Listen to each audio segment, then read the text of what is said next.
કષ્ટભંજન દેવ હનુમાનજી મંદિર સુધી પહોંચવા માટે તમારે સાળંગપુર બોટાદ જિલ્લામાં આવેલું છે અને તે ગુજરાતના મોટાભાગના શહેરો સાથે સારી રીતે જોડાયેલું છે. હવાઈ માર્ગથી નિકટતમ એરપોર્ટ રાજકોટ છે, જે સાળંગપુરથી આશરે 100 કિલોમીટર દૂર છે. રેલવે માર્ગથી બરવાડાનું રેલવે સ્ટેશન અહીંથી નજીકમાં છે. સડક માર્ગથી ગુજરાતના મોટા શહેરો પરથી બસ અને ખાનગી વાહનો દ્વારા સાળંગપુર પહોંચવું સરળ છે. સદગુરુ શ્રી ગોપાળાનંદ સ્વામી એકવાર બોટાદ પધાર્યા. તેમના દર્શન માટે સાળંગપુરના વાઘા ખાચર બોટાદ ગયા.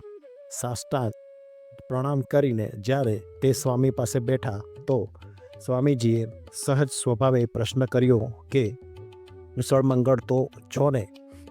સ્વામીશ્રીનો પ્રશ્ન સાંભળી વાઘા ખાચરના મુખ પર ચિંતાઓની રેખાઓ ખેંચાણી. તેઓએ સ્વામીશ્રીને અતિદીન સ્વરે પ્રાર્થના કરી કે સ્વામીજી, પાછલા 3 વર્ષોથી દુકાળ પડે છે, તેથી આર્થિક પરિસ્થિતિઓ ઘણી નાજુક થઈ ગઈ છે અને અમારી આ પરિસ્થિતિને ધ્યાનમાં રાખીને સંતો સાળંગપુર તો આવે છે પરંતુ રોકાતા નથી, તેથી સત્સંગનો પણ દુકાળ થયો છે. શ્રીજીના પ્રસાદીભૂત સાળંગપુરની આ દશા સાંભળી દયાળુ સંતનું હૃદય પીગળી ગયું. તેઓએ વાઘા ખાચરને કહ્યું કે હું તમને એક ભાઈ આપું છું, જેનાથી તમારી બધી જ સમસ્યાઓનું સમાધાન થઈ જશે. વાઘા ખાચર આ વાતમાં કંઈ સમજ્યા નહીં, તેથી સ્વામીશ્રી ફરી બોલ્યા કે બધા કષ્ટોનું ભંજન કરવાવાળા હનુમાનજી મહારાજની પ્રતિષ્ઠા હું સાળંગપુરમાં કરી દઉં છું, જેનાથી તમારા કષ્ટો સર્વદા માટે મટી જશે. આ વાત સાંભળીને વાઘા ખાચર ભાવવિભોર થઈ ગયા અને સ્વામીશ્રીના ચરણોમાં પોતાનું મસ્તક મૂકી પોતાને અતિ ધન્ય માનવા લાગ્યા. ત્યાર પછી સ્વામીશ્રીએ સ્વયં હનુમાનજીનું મૂર્તિનું ચિત્ર તૈયાર કરીને શિલ્પકાર કાનજી મિસ્ત્રીને કહ્યું કે આવી મૂર્તિ તમે શીઘ્ર જ તૈયાર કરો. આ તરફ મૂર્તિનું કામ અને પેલી તરફ સાળંગપુરમાં મંદિરનું કામ ચાલુ થયું. પરમ ઐશ્વર્ય મૂર્તિ સદગુરુ શ્રી ગોપાળાનંદ સ્વામીના સંકલ્પથી જે કાર્ય થઈ રહ્યું હોય તેમાં કયું વિઘ્ન શકે? મૂર્તિ અને મંદિર તૈયાર થતાં જ સંવત 1905ના આસો વદ 5ને દિવસે શાસ્ત્રોક્ત વિધિથી મહાન પ્રતિષ્ઠોત્સવ પૂર્વક શ્રી કષ્ટભંજન દેવની પ્રતિષ્ઠા થઈ. આ મંદિરની સ્થાપના 1754માં સંવત 1800 સ્વામિનારાયણ સંપ્રદાયના ગુરુ ગોપાલનંદ સ્વામીએ કરી હતી. કહેવાય છે કે ગોપાલનંદ સ્વામીએ પોતાની દિવ્ય શક્તિઓ દ્વારા આ મંદિરના હનુમાનજીને પ્રાણ પ્રતિષ્ઠિત કર્યા હતા.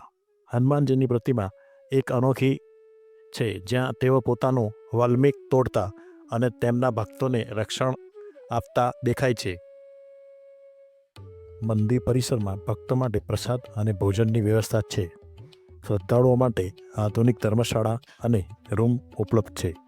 ભક્તો માટે પૂજા સામગ્રી અને સ્મૃતિચિહ્ન ખરીદવા માટે દુકાનો પણ છે.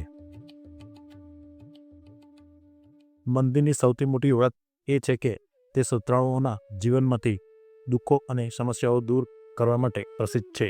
ખાસ કરીને લોકો માને છે કે અહીંના દર્શન કરવાથી અને ખાસ પૂજાઓ કરવાથી ભૂત પ્રેત, બધી નકારાત્મક શક્તિઓ અને ગ્રહ દોષોથી મુક્તિ મળે છે. દર શનિવારે વિશેષ પૂજા અને આરતી થાય છે, જ્યાં હજારો ભક્તો એકત્ર થાય છે.